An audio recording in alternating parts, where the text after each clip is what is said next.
Welcome. In this video, we're going to talk about the grid layout. Now, the grid layout is basically an option in the display style of an element, and it's enabled by this option here.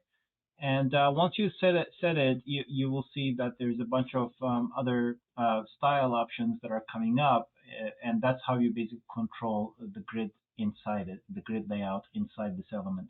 Now, one thing to note here, on the outside, this behaves like a block element with this option. So if you wanted to behave like an inline element, there's also another option here available called inline grid.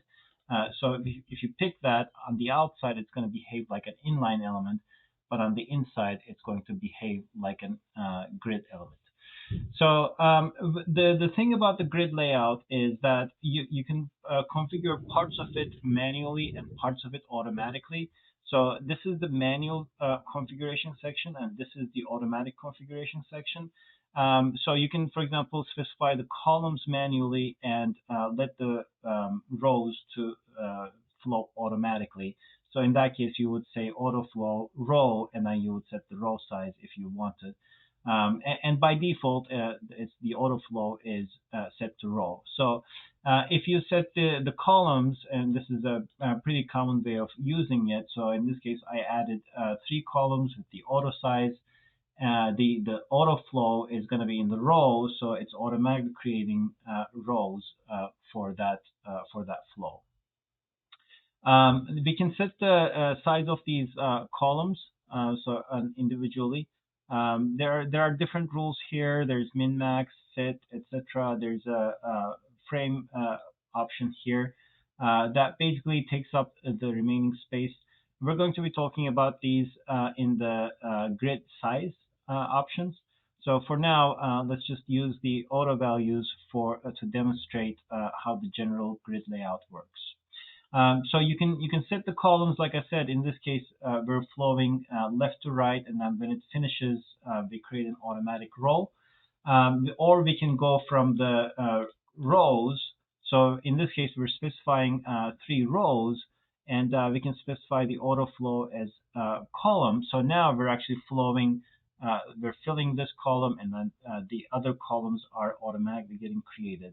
But for the sake of this example, let's just go with the easier to understand route, which is manual columns and automatic rows. And whichever one you pick in the auto flow, you can set the size of these auto flow rows. If not, it's going to be automatically determined. Now, the other option here is the gap. So that allows you to put some spacing in between the grid items.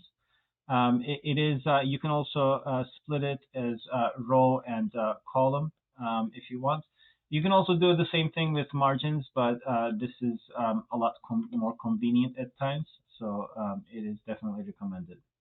Now, the content distribution, items distribution, this is the crux of the grid layout. So, and in many cases, it is similar to the flex layout. And you might even see that like when you're setting the justify content, it says flex start, flex end. So there's definitely a lot of similarities to it. So let's start with that flex start, flex end. You can see it's just bunching up everything. So this is basically the contents.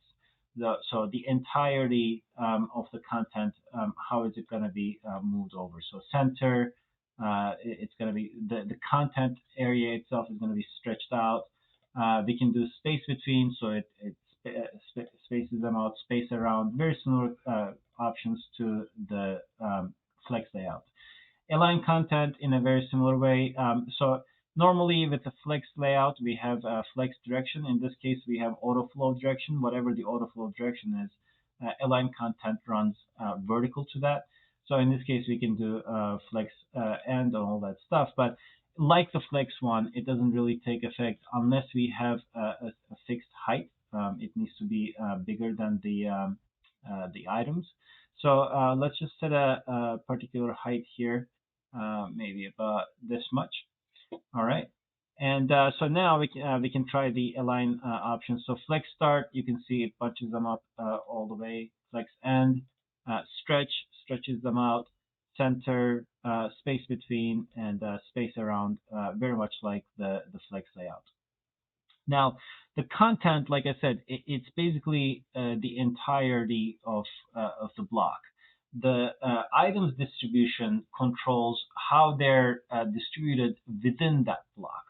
So let's give an example here. So and this only takes effect if the item is stretched out. So for example, if you have flex start as the justified content, it's already, everything is moved over. So in that case, specifying justify items start, it's not going to make a difference. Same thing with flex end. Same thing with center. But if you stretch, now that starts to make a difference. So if you don't specify it, it stretches out. But when you specify justify items left, then it just goes within that space to the left side, or end to the other side. Center again. So stretch again stretches, so that's the default. And I think that there's a few more other options: self start, self end, etc. But those are the basic cases. And similar thing with the align. If you take these, then these are not going to be taking effect.